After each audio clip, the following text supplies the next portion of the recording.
If the long term rate is 10% and the short term rate is 8%, long term का जो interest rate है bond के ऊपर 10% मिल रहा है और शॉर्ट टर्म में 8% मिल रहा है, the shape of the term structure, यहाँ पे जो टर्म स्ट्रक्चर है उसका शेप आपको कैसे मिलेगा? तो यहाँ पे एक बहुत ही सिंपल या बहुत ही कॉमन टाइप का ये टर्म स्ट्रक्चर होगा। बेसिकली क्या होता है, शॉर्ट टर्म में जो आपके रिटर्न होते हैं वो सर्टन होते हैं, मतलब यहाँ पे बहुत ज़्यादा जो है ये फ्लक्चुएशन आने के चांसेस नहीं रहते, बिकॉज ये शॉर्ट टर्म के लिए आपका पैसा होल्ड रहता है। तो ये 8% होना और लॉन्ग टर्म में 8% से ज़्यादा मिलना, ये काफ़ी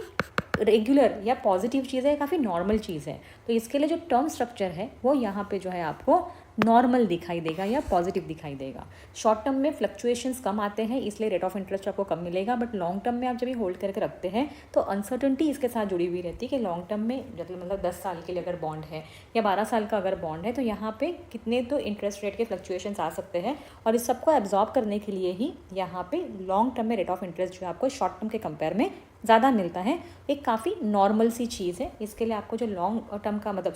जो शेप ऑफ द टर्म दिखता है वो भी काफ़ी नॉर्मल या पॉजिटिव दिखता है।